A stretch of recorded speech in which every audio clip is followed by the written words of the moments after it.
여러분, 인간관계를 어떻게 생각하십니까? 인간관계 한번 시작하면 끝까지 갑니까? 인간관계를 시작해서 끝까지 가면 좋지만 그러하지 않습니다.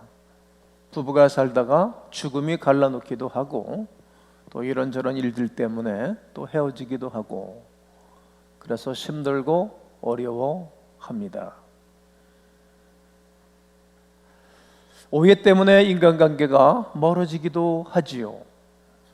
지난주에 야곱의 삶에 대해서 말씀을 드렸는데 사랑은 아픈 거라고, 사랑하면 반드시 아픈 것이라고 말씀을 증거했습니다. 또 그것이 인생이라는 것을 세월 가면서 알게 되는 것입니다.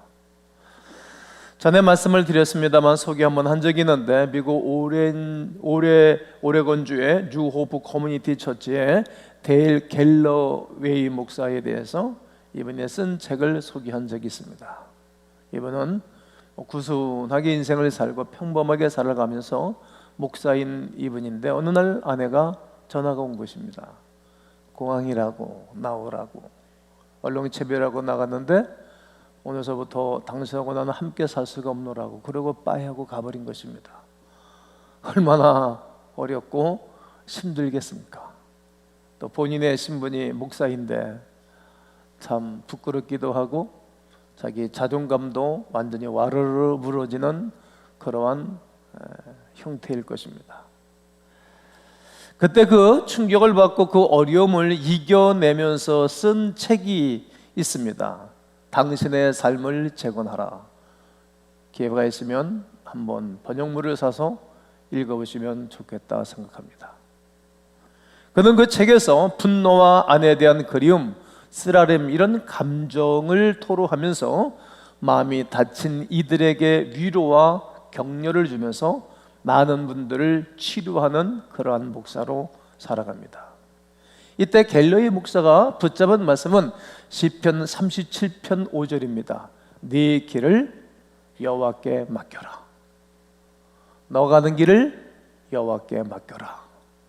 그를 의지하면 그가 모든 것을 이루어 주시고, 그는 이 말씀을 통해 모든 것을 받아들여야 한다는 것 외에는 다른 방법이 없으면서 그런 여러 대지를 붙잡고 그가 쓴 책을 잠시 소개해드리고자 합니다. 그 첫째는 받아들이는 것은 피할 수 없는 일들과의 싸움, 이제 그만두는 것이다. 이미 아내는 떠나가 버렸습니다. 피할 수 없는 상황이지 않습니까? 더 이상 싸울 필요도 없는 것이지 않습니까? 또 받아들이는 것은 수많은 상처를 멈추게 할 수 있다. 받아들이는 순간서부터 이제 우리의 상한 마음이 치유가 되고 상한 감정이 치유가 될 것입니다. 받아들이지 않으면 계속 굶어 터질 것입니다. 우리가 피부에 벌레가 물렸다든지 이상했을 때 긁으면 점점 커지잖아요. 아물지를 않잖아요. 그냥 간지러도 어려워도 꾹 참고 기다려지면 어느새 얘가 자연으로 치유가 되어져 있는 것을 경험합니다. 그 갖다가 자연적 치유라고 말하기도 합니다. 받아들이는 것은 변화시킬 수 없는 것에 대해 더 이상 걱정하지 않는 것입니다. 이미 다 벌어진 일입니다. 다 이미 깨진 일입니다. 그것 가지고 붙잡고 산다고 해서 해결될 일도 아니지 않습니까? 변화시키지 못할 일이라면 자꾸 생각하거나 이야기할 필요도 없습니다. 버릴 건 버리는 것입니다. 그리고 받아들여야 하는 것입니다. 받아들이는 것은 하나님께 맡길 때 내적으로 찾아오는 하나님의 평강이 있는 것입니다. 그는 이 놀라운 사실을 견딜 수 없는 밤을 지나면서 발견하게 됩니다. 현실적으로 일어난 모든 일들은 정말 아프고 힘들었는데 하나님께 전부 맡기니 하나씩 하나님이 길을 열어주시고 새로운 길과 새로운 체험을 하였노라고 그는 간증하고 우뚝 세워진 목사님의 고백입니다. 우리를 인도해 주시고 이끌어 주신 하나님은 신실하시고 믿음직스러운 분이십니다. 사람은 끝까지 신뢰할 수 없습니다. 믿을 수가 없지요. 언제든지 사람은 배신할 수 있지만 하나님은 배반하거나 버리지 않습니다. 하나님은 인생이 아니시니 시건치 아니하시고 한 번 하신 말씀을 어찌 이루지 아니하시랴. 저는 이 말씀을 묵상하고 청년 때부터 오늘까지 붙잡고 살아가는 말씀입니다.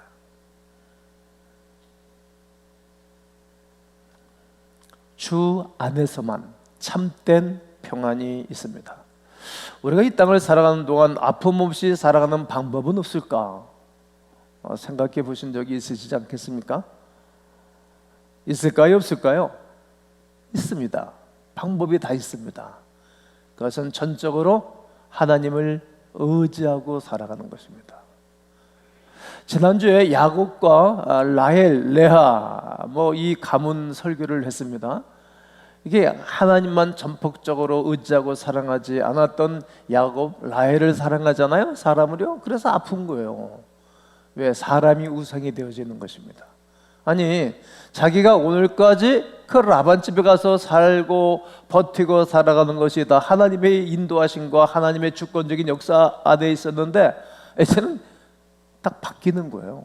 사람한테 턱 보기에 키가 크고 몸매가 아주 훌쩍 이쁘고 이쁜 여자한테 마음을 다 쏟은 것입니다. 이것 때문에 이제 누구도 아파요?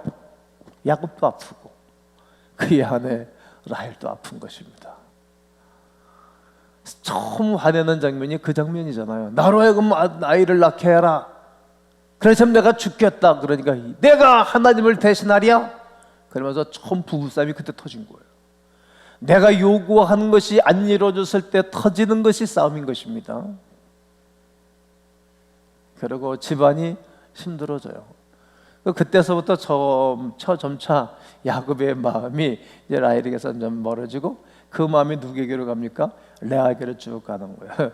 레아의 뜻은 들소 이런 뜻이고 이 라헬의 이름의 뜻은 암양이에요. 암양이 더 귀엽고 이쁘게 생겼잖아요. 들소 등치 크고 씩씩대고 그러잖아요. 등치 크고 이런 여자가 별로 좋아하지 않았던 거예요. 근데 세월 지나가 보니까 이런 여자가 없는 거예요. 자기 중심적으로 맞춰주고. 이제 여호수아서 오늘 4장 말씀을 보았는데 여호수아 3장에는 뭐가 등장을 하죠? 요단강 관련 사건이 기록을 해요. 그리고 4장에서는 이제 요단강을 가르고 기적과 은혜를 체험한 사람들이 어떻게 살아가 될 것을 가르쳐 주시는 것입니다. 승리한 백성들이, 은혜와 복을 받은 백성들이 어떻게 살아가야 되는가를 가르치는 것입니다. 하나님이 인정하시는 인류 인생에는 어떤 것이라고 생각하십니까, 여러분? 처음 감격을 잃지 않는 인생일 것입니다. 사람들이 하나님을 처음 만나면 그 감격과 감사가 너무 커서 살아가요. 그리고 그때 행위가 있어요. 근데 시간이 지나고 세월이 갈수록 이 행위를 버리는 것입니다. 이 주시는 하나님의 은혜와 감격을 오래 유지하지 않습니다. 오늘 7절을 보면 요단을 건널 때 요단물이 끊어졌으므로 이 돌들이 이스라엘 자손을 위한 영원한 기념이 되리라. 우리 갈라져서 이스라엘 백성들이 다 건넜잖아요. 이게 기념이 될 거다. 그러면서 여호수아를 통해서 하나님을 말씀하시는 것인가 하면 돌들을 다 미고 나와라. 12개의 큰 돌을. 그런데 이들이 유숙하는 곳에 두고 나중에 기념비를 세워라. 기념비. 하나님이 우리에게 주신 은혜와 축복을 기념하는 기념비를 반드시 만들어 놓으라는 것입니다. 눈에 보이는 것으로. 눈에 안 보이면 세상 지나가면 다 잊어먹잖아요. 견물생시라는 말도 있지 않습니까?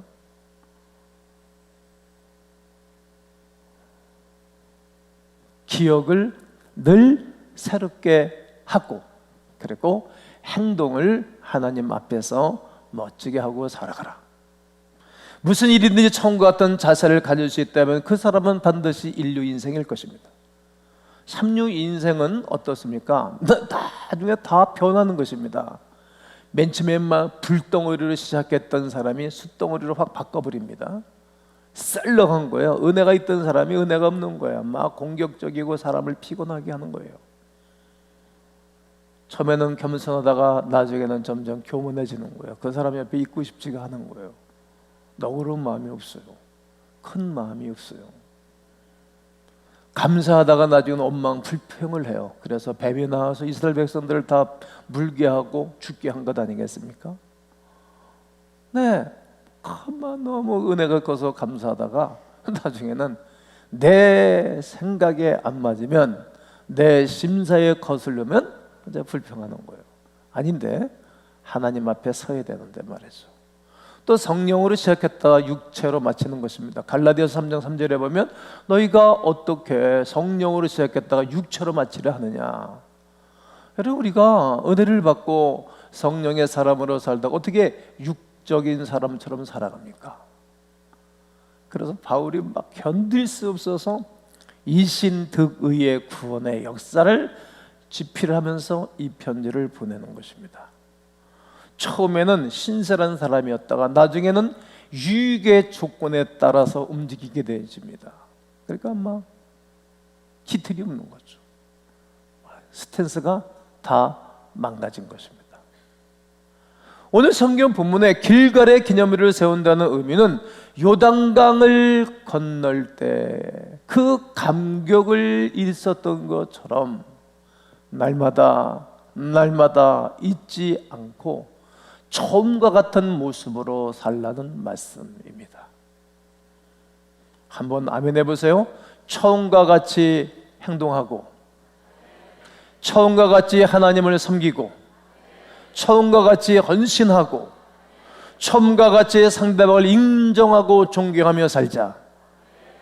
그렇게 살면 멋진 것입니다. 여호수아는 이스라엘 백성들에게 처음 사랑을 잃지 않도록 경계합니다.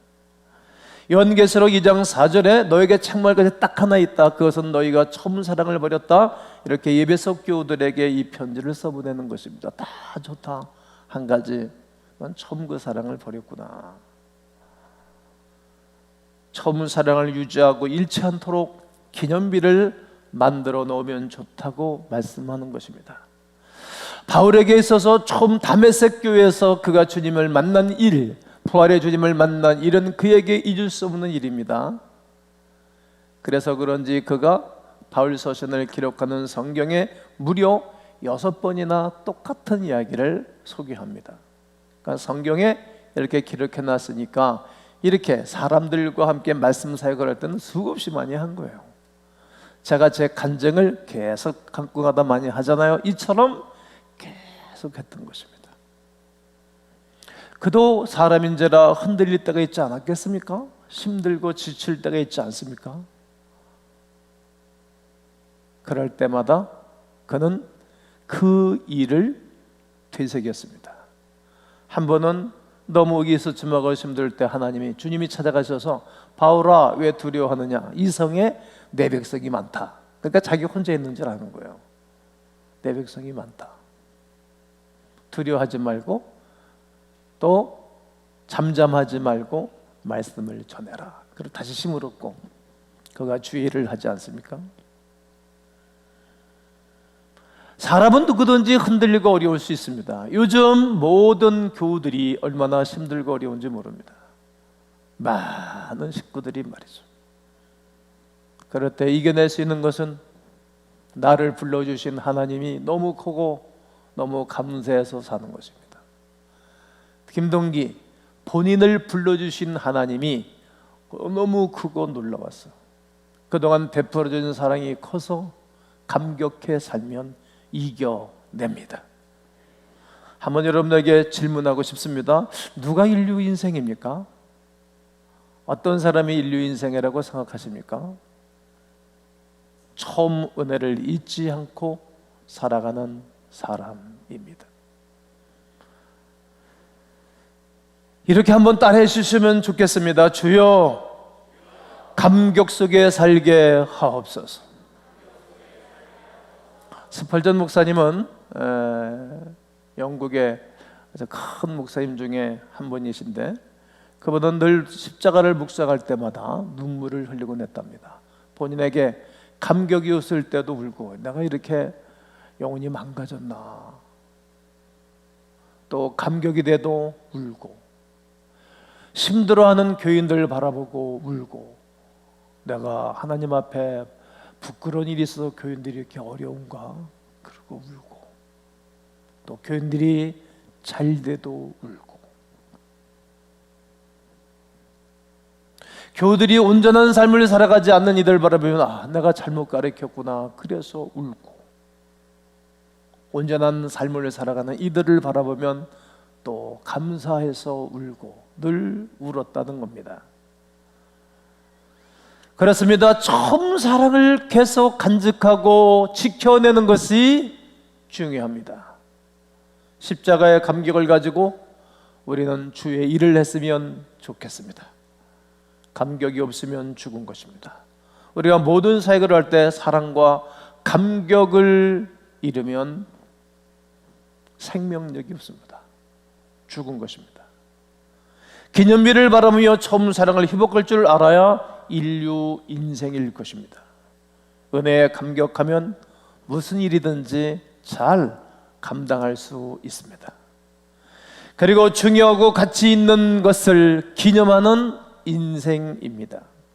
오늘 본문 4장 7절을 다 함께 다시 한번 읽겠습니다. 시작.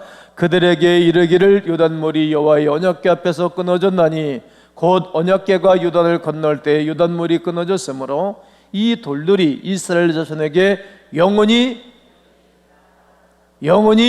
기념이 되리라 하라 하니라. 이 역사를 경험한 것입니다. 하나님이 함께하고 승리했던 이야기들을 후손들에게 이야기해 주려는 거예요.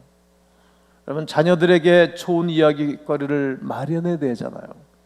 그게 기념비를 만들려는 거예요. 기념비. 내 후손들에게, 다음 세대에게 신앙의 기념비를 만들어 놓으셔야 합니다. 우리에게 주어진 축복과 은혜를 다음 세대에게 넘겨주고 가르쳐주고 삶을 보여주는 것은 엄청난 가치요, 그리고 큰 삶이 될 것입니다. 성경은 먼저 유월절을 기념하라고 출애굽기 12장 14절에 말하지 않습니까? 유월절 이 날을 기념해라. 이 절기를 삼아 영원한 규례로 삼을지어다. 유월절 어린 양을 기념하는 예수 그리스도의 죽음을 말하는 것입니다. 출애굽기 17장 14절에서도 이것을 책에 기록하여 기념하게 하고 기록하고 기념하게 하려는 것이죠. 르비딤 광야에서 아말렉과 싸워 이겼던 이야기들, 마귀의 전쟁에서 이겼던 이야기들을 기념하여 외워 들리게 하려는 거예요. 그래야 내 다음 세대들이 힘들고 어려울 때 문득문득 생각날 것이 아니겠습니까? 승리와 축복을 말해줄 수 있어야 되는 것입니다. 그것을 본인이 하나님 앞에 기도하고 믿음으로 살아가면서 만들어 가야 하는 것입니다. 그러면서 11장 25절에도 식후에 또한 그와 같이 잔을 가지사 이르시되 이 잔은 내 피로 세운 새 언약이니 이것을 행하여 마실 때마다 예수 나를 기념하라. 금년도에는 성찬합은 아직도 한 번도 못 했잖아요. 이제 코로나19가 마치면 성찬식을 행할 계획입니다.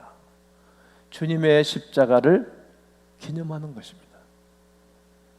기독교의 중요한 가치를 강조하고 기억할 줄을 아는 인생이 인류 인생일 것입니다. 나를 구원하신 예수님을 기억하는 인생. 여러분, 아침에도 점심에도 오후에도 잠자리에도 늘 기억하기를 권면합니다. 마귀와의 정적인 전쟁에서 기도로 승리한 것을 기념하는 인생, 성찬을 하며 십자가를 늘 기억하면서 눈물 없이 하루하루를 살아갈 수 없는 신앙의 고백을 하는 성도 말입니다. 이런 성도가 인류 인생일 것입니다. 누가 만들어주는 것이 아니라 내가 만들어 가는 것입니다. 그렇게 살고자 하면 성령 하나님이 후원해 주십니다. 마지막은 실천하는 인생입니다. 따라해 보실까요? 실천하는 인생.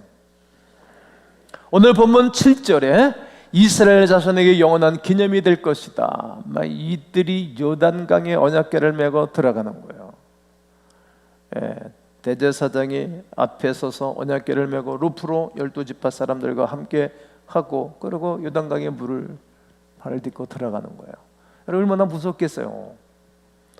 여러분 우리는 그렇게 할 필요는 없는데 지금 뭐 다리를 놓을 수 있으면은 뭐 그렇게 들어갈 필요가 없잖아요. 그런데 이게 빨리 건너가도 하나님 말씀하신 것이니까 어렵을 거 아니겠어요? 자기 목숨을 두고든지 귀하게 여기고 도전하지는 않아요. 그런데 하나님이 모세에게 말씀하신 것을 모세가 백성들에게 말하고 나니 그들이 물 위를 걸어가는 거예요. 얼마나 두려웠겠어요. 난 많은 목사님들을 만났어요. 제가 많은 목사님들에게 큰 유익을 주기도 했어요. 근데 이분들이 나한테 상담을 하고 내가 길을 안내주면 들을 때는 좋았는데 안 하는 거예요. 안 해. 안 하면 아무것도 없는 거예요. 있으면 있고 없으면 없는 거예요. 조금 전에 집사님 간증하다가 무처 지나갔잖아요. 나 그냥 시작을 한 거예요. 유튜브를 시작해가지고 맨 처음에 얼마나 어려웠겠어요. 근데 하나님이 전국적으로 붐을 일으켜가지고 말입니다. 한번 놀랄 준비 한번 해보세요. 20배가 늘었답니다. 역시 성가대가 참 20배. 내가 감격하고 감사한 거예요. 어제 밥을 맛있게 먹고 왔어요. 맛있게 먹었는데 장이 탈이 나가지고 오늘 고생 무진장하고 있어요. 어제 밥도 잘 먹고 기분 좋은 예배를 어제 드린 것입니다. 행하는 거예요. 아이고 이게 우리 이제 끝났다. 그리고 불평하면 안 되는 거예요. 교회도 그냥 가만히 그냥 있으면 안 돼요. 하나님 앞에 때를 쓰든지 구하든지 찾든지 하면 반드시 길을 열어 주십니다. 그 일에서 업그레이드 된 거예요. 업된 거예요. 직접 행동으로 옮기며 헌신하는 인생을 산 것입니다. 하나님께서 우리에게 포장을 해서 축복을 갖다 주지 않아요. 우리가 수고해야만 얻는 것입니다. 여러분 가나안 땅에 들어가면 좋았을는지 모르지만 가나안 땅에 들어갔더니 어떤 일이 벌어졌어요? 하늘에서 만나가 그쳤어요. 메추라기가 그쳐버렸어요. 이제는 자기들이 농사져서 사는 거예요. 그것을 우리가 하는 거예요. 고민하고 연구하고 공부하고 정보도 찾고 싸우는 거예요. 엄청난 싸움을 싸우는 거예요. 그걸 우리가 하는 겁니다. 그거를 하나님이 다 해주지 않는 거예요. 그냥 그때마다 지혜를 탁 주고 막 명철을 탁 주고 이 문제를 해결할 수 있는 사람들을 탁탁탁탁탁 붙이십니다. 사실 그러합니다. 그게 하나님의 일하심입니다. 얻기 위하여 그들은 가나안 땅을 얻기 위해서 엄청난 도전을 하고 그 땅에 들어가서 가나안 족속 7족속과 싸우는 것입니다. 나중에 맨 처음에 며칠 싸우다가 안 싸우는 거예요. 그러니까 막 여호수아가 막 속이 터지는 거지. 야, 니들 내가 실로로 다 모여. 왜 너희들은 싸우지 않냐? 왜 전쟁을 일으키자고 여기 와서 니들 땅을 취하지 않냐? 뭐 그러니까 뭐 거기 그때고 딱 게을러 터져가지고 말이죠. 그러니까 실로에서 너희들이 다 그림을 그려가지고 와라. 그래가지고 그냥 그림 그려갖고 온 대로 야, 단, 루벤, 시몬 다 나눠주는 거예요. 그리고 가 살아 한 방에 끝내버렸어요. 그리고 거기 가서도 원주민들하고 적당하게 말입니다. 야합하고 묻혀 사는 것입니다. 그들이 오늘까지 그들과 함께 사느니라. 성경은 이렇게 기록하고 있어요. 하나님은 우리가 도깨비 방맹이 식으로 돈 나와라 뚝딱, 은 나와라 뚝딱, 돈 나와라 뚝딱 하시는 분이 아니십니다. 싸워야 되고 준비해야 되고 결탁해야 되는 것입니다. 여호수아 본받아 앞으로 가세. 여호수아가 싸우는 것입니다. 싸움에 능한 사람입니다. 우리가 반드시 기억할 것이 있습니다. 우리가 해야 할 것은 오직 하나, 발걸음을 옮기셔야 합니다. 아멘이십니까? 여호수아 4장 쭉 보면 7절에 요단강을 건널 때 발걸음을 옮긴 거예요. 8절 여호수아가 명한 대로 행하되 여호수아 장군이 말한 대로 이제 이스라엘 백성들이 따라하는 거예요. 백성들은 속히 건넜으면 다 옮긴 거예요. 그리고 백성들이 다 건너기를 마친 후에 이스라엘 자신들보다 앞서 건너갔으니 다 움직이는 것입니다. 건너가 싸우려고 여리고 평지에 이르니라. 14절은 다 함께 읽습니다. 시작. 그날에 여호와께서 모든 이스라엘의 목전에서 여호수아를 크게 하시매 그가 생겨난 날 동안에 백성이 그를 두려워하기를 모세를 두려워하던 것 같이 하였더라. 사람이 그러거든요. 하는 일이 잘 되고 승리하는 때부터 사람들이 그를 인정해 주는 거예요. 그것까지 가야 돼. 지도자는 항상 기념비를 만들어 놓으셔야 돼요. 그러니까 다른 사람하고 다른 거예요. 기도도 평신도보다 배론도 해야 되는 거예요. 시간 단축하면서. 리더는 그런 거예요. 이제 모든 백성들이 모세를 두려워했던 것처럼 여호수아를 두려워하고, 모세를 존경했던 것처럼 여호수아를 존경하고, 모세에 대하여 좋은 영적 감각이 있었던 것들이 이제 누구에게로? 여호수아에게로 바뀌어지는 것입니다. 왜요? 기록은 승자에게 있기 때문에 그렇습니다. 여호수아는 좌수와 구원자 이런 뜻입니다. 여러분과 나의 승리를 누가 이끌어 가십니까? 구원자이신 예수 그리스도가 이끌어 가시는 것입니다. 우리가 그분 앞에 초점을 맞추고 발을 옮기고 삶을 옮겨 놓으면 하나님이 역사하는 것입니다. 우리가 꼭 기억해야 할 것이 무엇입니까? 우리의 발걸음을 옮기는 거예요. 행함이 없는 믿음은 죽은 믿음, 이렇게 야고보서 2장에서 말하지 않습니까? 행동하는 것입니다. 그리고 하나님의 일에 적극적으로 동참하고 참여하는 것입니다. 하나님이 유단을 가늘으심으로 승리하는 인생, 하나님의 아들 예수 그리스도가 이 땅에 오신 것은 마귀의 일을 멸하러 오셨느니라고 요한일서 3장 8절을 말합니다. 수없는 마귀 들끓어 우리를 번거롭게 하고 믿음으로 살아가지 못하게 하는 악한 세력들은 우리는 이길 수 없으나 믿음으로 걸어가는 거룩한 백성들에게 주께서 함께 하시는 부활의 놀라운 능력이 이번 한 주간 여러분 일터 모든 사업장에 함께 하시기를 주 예수의 이름으로 축원합니다.